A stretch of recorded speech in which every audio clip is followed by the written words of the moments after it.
মাত্র দুদিনের মাথায় আজ আবার বিকেল ৩টে নাগাদ ফুটপাত উচ্ছেদে নামল প্রশাসন।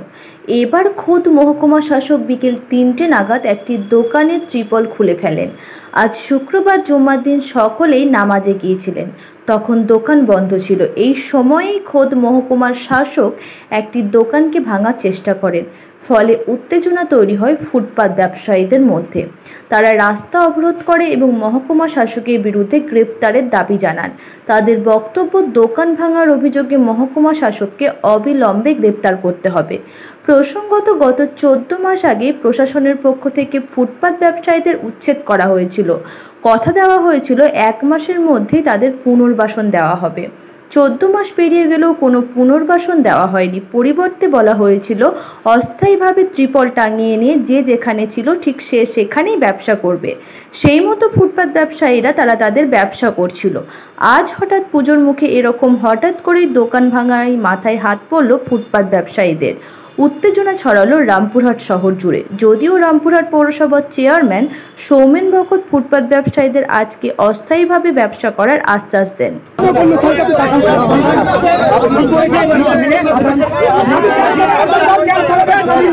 হামলাকারী এসডিওকে গ্রেফতার করতে হবে। হামলাকারী এসডিওকে গ্রেফতার করতে হবে। এসডিওর কালো হাত ভেঙে দাও, গুড়িয়ে দাও। এসডিওর কালো হাত ভেঙে দাও, গুড়িয়ে দাও। অপদার্থ এসডিও হুঁশিয়ার। অপদার্থ এসডিও হুঁশিয়ার। অপদার্থ এসডিও হুঁশিয়ার। বারবার ফুটপাত ব্যবসায়ীদের বাক্যমুক্ত হচ্ছে কেন? পুলিশ প্রশাসন জবাব দাও। হামলাকারী এসডিওকে অবিলম্বে গ্রেফতার করতে হবে। বারবার ফুটপাত ব্যবসায়ীদের হামলাকারী এসডিওকে গ্রেফতার করতে হবে। এই দাবিতে আজকে আমাদের থানার ডেপুটেশন চলছে, চলবে। এসডিওর গ্রেফতারের দাবিতে আজকে আমাদের থানা ডেপুটেশন চলছে, চলবে।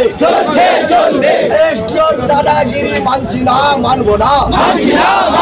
আর এসডিওর বিরুদ্ধে এই দাদাগিরির বিরুদ্ধে, এই জুলুমবাজির বিরুদ্ধে প্রথম থেকে সহযোগিতা করেছে, ঠিক আছে? আপনি বলছেন আমরা কথা রাখতে পারছি না, আমাদের তো লজ্জা লাগছে।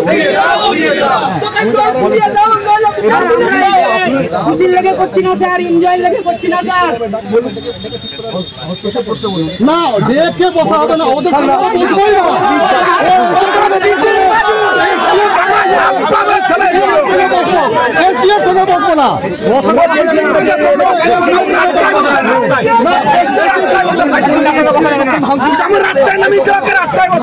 সংবিধান আইন আছে, এই আইনের মধ্যে কেউ না, আপনিও নাই।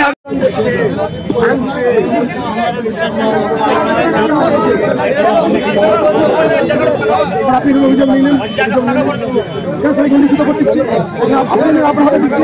আমরা কাকে নিয়ে অভিষেক বাবু দিয়েছি বলতে পারবো, আমরা অভিষেক বাবুকে দিয়েছি বলতে পারবো। আমাকে মেরে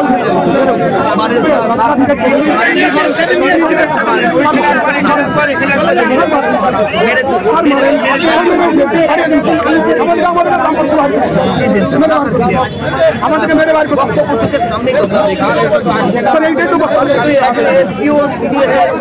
বক্তব্য, আমাদের এইটাই বক্তব্য ভাই। আমাদেরকে তোমরা এসির হাওয়া খাবা আর আমরা তিরপলের হাওয়া খাবো।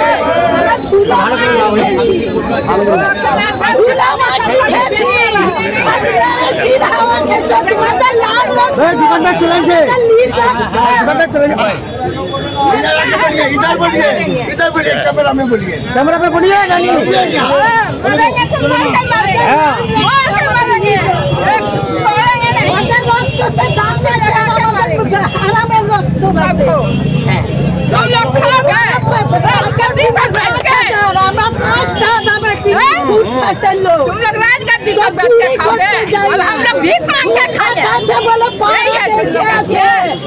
पाड़ाते लूट হবে, निकल कर बाहर निकल।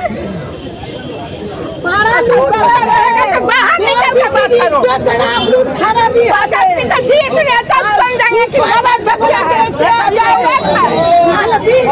उठবে পথ চলতি মানুষ এবং রামপুরহাটের বাসিন্দা যারা আমাদের এই কথা শুনতে পাচ্ছেন, আপনারা জানেন যে প্রায় 14 মাস ধরে রামপুরহাটের ফুটপাত ব্যবসায়ীরা তাদের শুধুমাত্র রুজির জন্য লড়াই সংগ্রাম করে আসছেন, কিন্তু সাধারণ প্রশাসনের যে অমানবিক আচরণ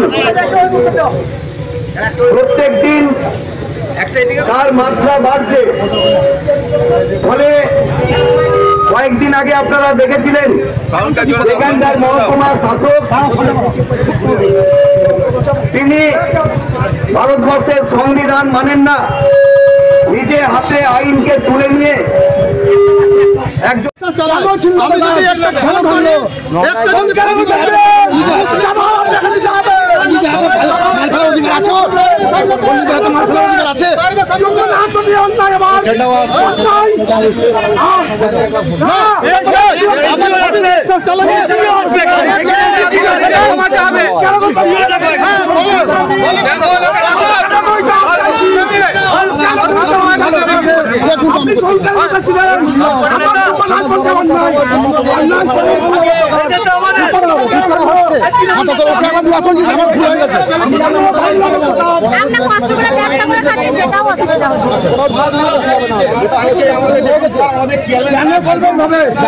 এইভাবে কেন করলো আচরণ?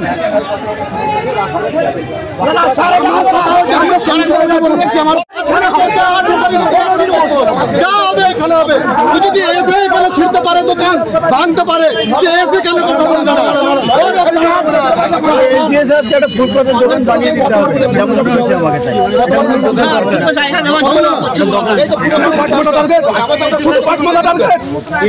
একটা টার্গেট 5 মাথা। উনি 5 মাথা অফিসার। আলোচনার মাধ্যমে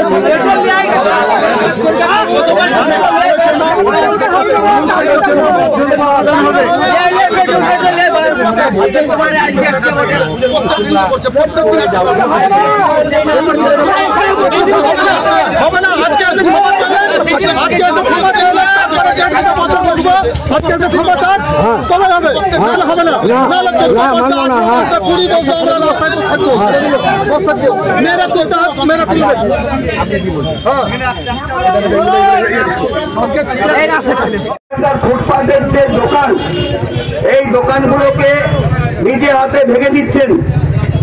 ফলে আমরা এর আগেও লড়াই আন্দোলন সংগ্রাম করে আসছি, কিন্তু আজকে দুপুরবেলায় সবাই যখন বাড়িতে, সেই সময় এবং আজকে যে জুম্মার দিন আপনারা জানেন যে সবাই নামাজ পড়তে গেছেন, যারা ধর্মপ্রাণ মুসলিম মানুষ, সেই সুযোগকে ব্যবহার করে এখানকার গুন্ডা মহকুমা শাসক তিনি এখানে দোকান ভাঙচুর করেছেন। তার প্রতিবাদে আমরা ক্ষুদ্র ব্যবসায়ী এবং এই রামপুরহাট শহরের মানুষ যারা এই 1 বছর ধরে আমাদের এই লড়াই সংগ্রামের সঙ্গে আছেন, সকলে মিলেই আমরা এই আন্দোলনে সামিল হয়েছি। আমরা সাধারণ মানুষ, কোনো রাজনৈতিক দলের বিরুদ্ধে এই আন্দোলন সংগ্রাম আমাদের নয়। প্রশাসন তার যে আচরণ, তার বিরুদ্ধে মূলত আমাদের হচ্ছে আজকের এই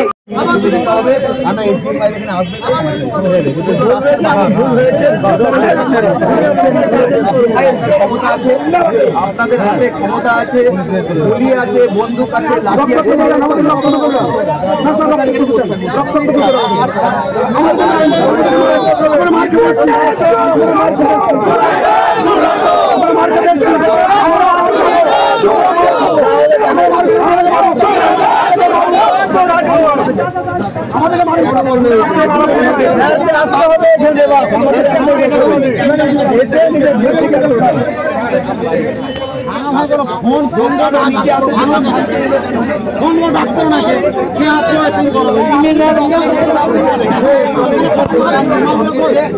ক্রিমিনাল অফেন্স কিনা আপনি বলে দেন।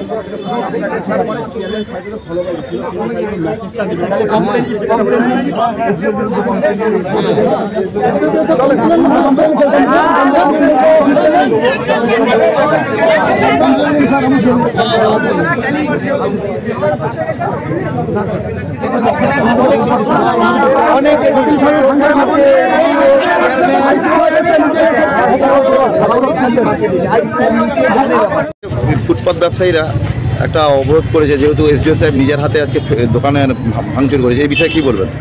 এই বিষয়ে দেখুন, ওরা অবরোধ করেছে এবং ওরা রাস্তায় নেমেছে। ওদের যেটা বক্তব্য যে এখানে এসে যেটা ভাঙচুর হয়েছে সেটা তো আমার দেখা নাই, কিন্তু ওদের দেওয়ালে পিঠ থেকে গেছে। পুজোর মাসে ওরা কাজকর্ম করা, ব্যবসা করার, এই পুজোর মাস নিয়েই ওরা কিন্তু চলে। তো ওদেরকে রাস্তা অবরোধ করেছিল, আশ্বস্ত করলাম যে দীপাবলি পর্যন্ত ওরা যে যেখানে আছে, যে পজিশানে আছে ব্যবসাটা করুক, কেউ কিন্তু নতুনভাবে কিছু করবে না। সঙ্গে সঙ্গে আমরা প্রশাসনের সঙ্গে কথা বলবো, প্রশাসনের সঙ্গে কথা বলার পর আমরা একটা সিদ্ধান্ত নিয়ে এদের সবথেকে বড় কথা, এদের একটা হকিং জোন মানে হকার জোন যেটা প্রয়োজন আছে, এইটা মিটে গেলেই এদের সমস্যা মিটবে। এটা নিয়ে তৎপর আছি, যত তাড়াতাড়ি হয় এদের আমি ব্যবস্থা। গত পরশুও কিন্তু এই ঘটনাটা ঘটেছিল, গত পরশু অন্ধকারে এই ঘটনা ঘটেছিল, আবার গত পরশু ঘটেছিল এবং আজকেও যেটা ঘটেছে আমি চেয়ারম্যান হিসাবে আমার নলেজে কিন্তু ছিল না। যদি আমার নলেজে থাকতো এরকম অপ্রীতিকর ঘটনা ঘটতে দিতাম না।